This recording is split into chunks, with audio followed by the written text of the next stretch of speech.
Welcome to day 6 of my series for healing whiplash and increasing neck mobility. I'll be working on the lovely Molly today. Let's go ahead and get started. If you don't have time to watch this video right now, go ahead and save your watch later and just watch whenever you get a chance. So I'm going to go ahead and just place my hands on Molly as I talk. And as a simple warm-up, and then I go ahead and just walk my way around the shoulder bones. This muscle that I'm on right now, the upper trap, is one of the most affected muscles when someone's dealing with whiplash. And I would hope that on day 6 we're ready to do some deeper work in here. Day 6 is a little unpredictable, but at this point, a lot of the swelling should be under control. There's still going to be some swelling most likely, but I should be in a place where I can offer some deeper work in a way that's truly healing. So today I'm going to be focusing on this upper trap and also the infraspinatus on top of the scapula, and just warming up this area, and also just doing a little scan to see how much swelling we're dealing with at this point.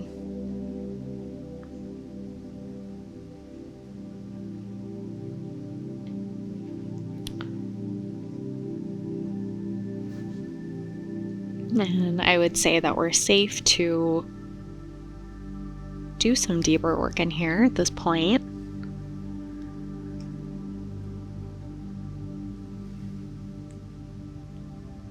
So on day 6,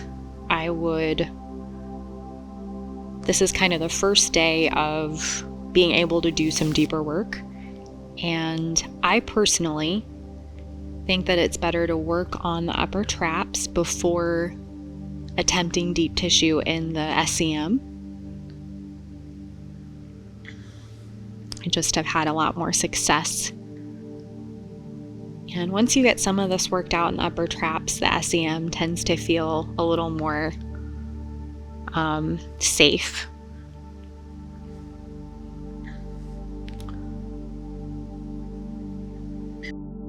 And what I mean by that is the SCM is kind of the protector of the neck when somebody has whiplash. But if you can get these upper traps to let go, usually the SCM will follow. And I'm going to just apply a little bit of pressure on top of these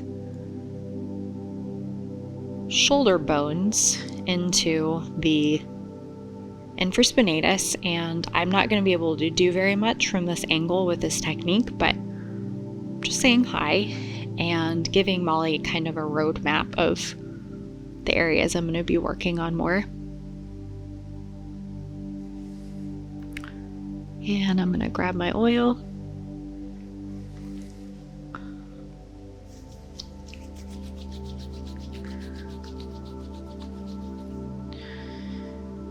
When I am on day 6, I don't want to overwhelm my client with just working on this upper back area, so I do like to just throw in a few more relaxed effleurage strokes for the whole back.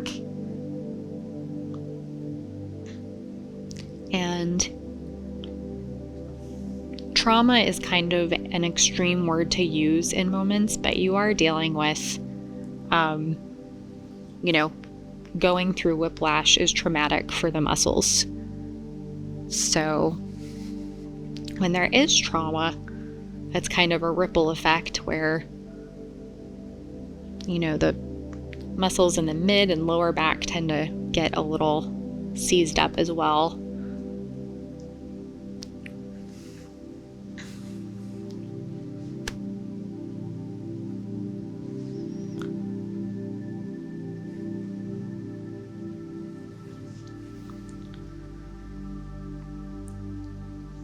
And it is important You can have a plan to do deeper work, but if the upper trap is fighting you and not really opening up, don't force anything.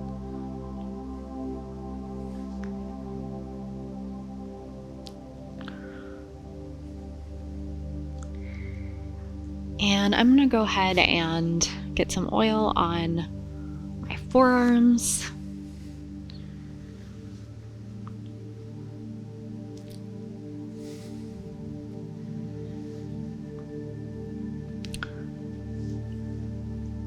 And I'm going to get started with the bulk of my massage. So I am going to start with these rhomboids.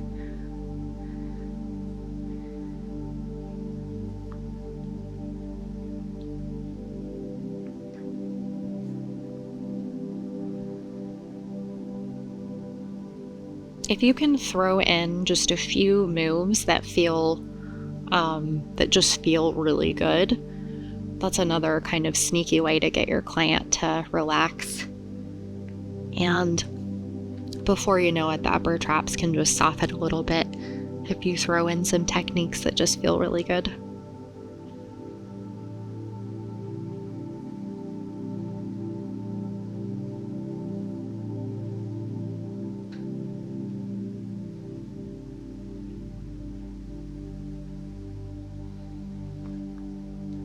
This is also a way for Molly to kind of feel like how getting work done with elbows can feel really good.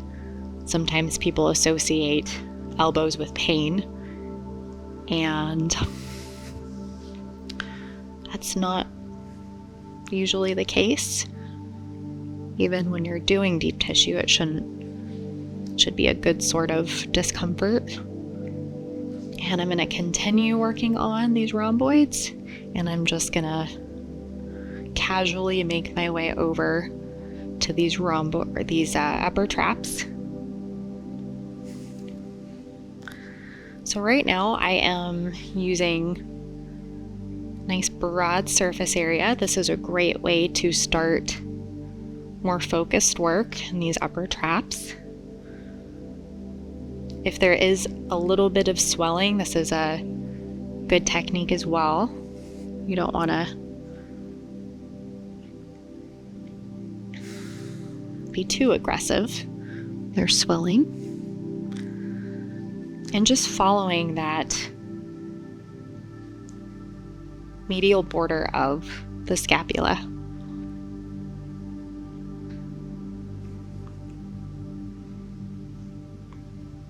You are most certainly going to find some trigger points in here. And, just take it a little easy at first. I would honestly, if you do find trigger points, I would use your thumb and go in pretty delicately rather than the elbow to start, since we're only on day 6.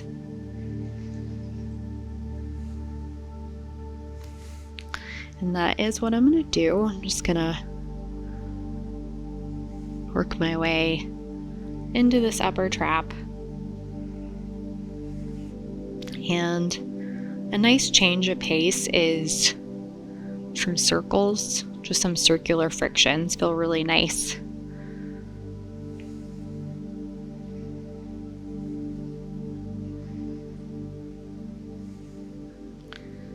As you start to pick on some more trigger points, though, just that more compressive type hold can be a little more effective. And I'm actually going to step to the opposite side of the table and work in almost underneath the scapula.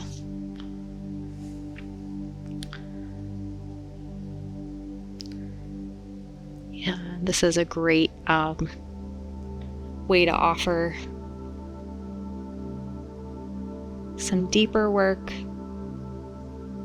that doesn't feel like too much.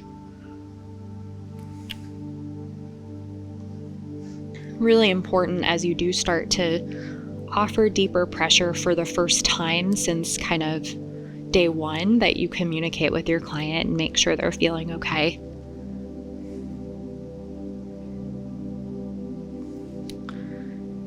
You can even go underneath the scapula if it's letting you and if it feels appropriate.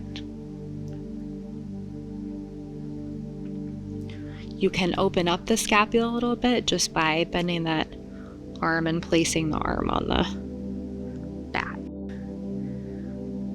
But this is usually something that I'll do if somebody wants pretty deep work.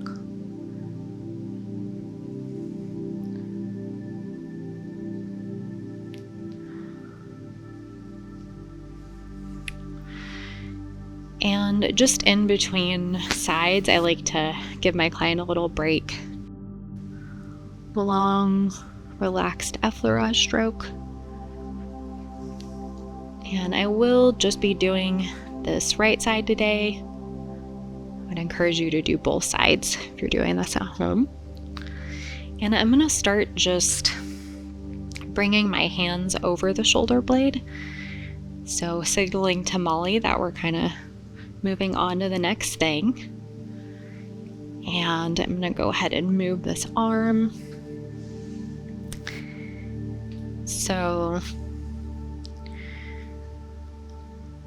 most of the time when you're dealing with somebody that has whiplash, it's because of them either driving a car or being a passenger in it. And in either scenario, this infraspinatus is going to react in that fight or flight response.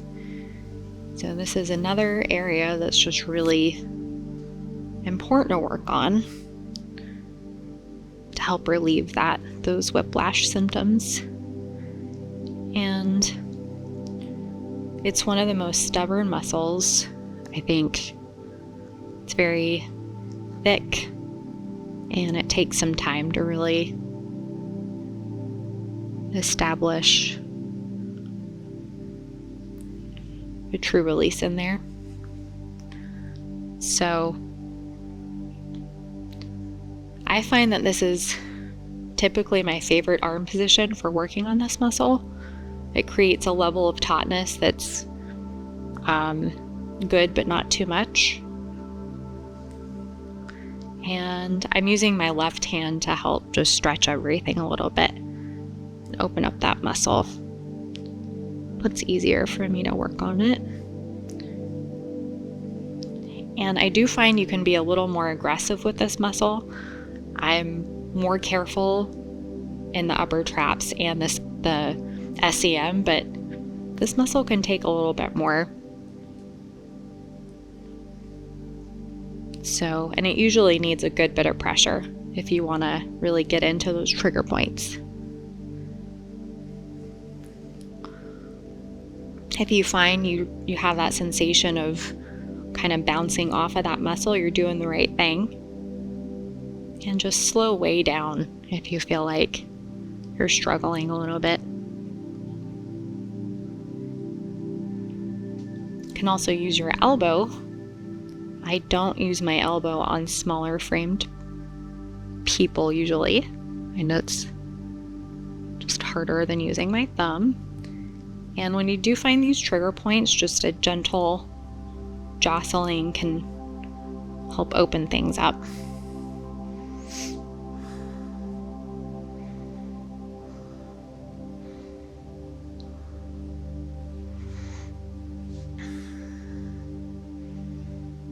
It can feel really nice to just pass over the teres minor and major. Just open this up.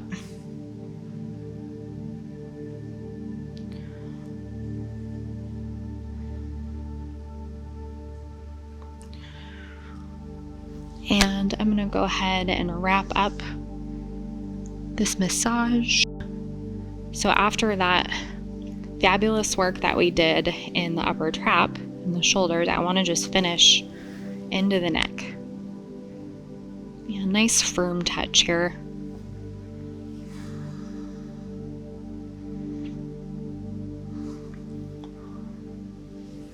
It would be a shame to not include this technique just because of how well that upper trap responded. We're finally ready to start moving into the neck a little bit more with some deeper work.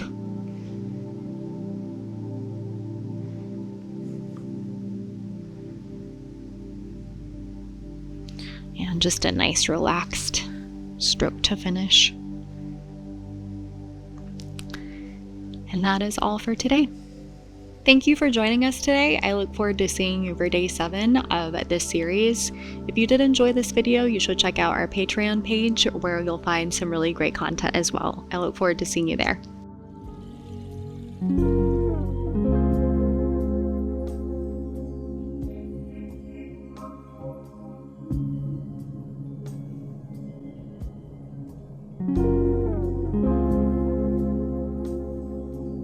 Join us for 14 and 30-day programs, hour-long classes, and much more on our yoga app, Yoga Plus by Psyche Truth.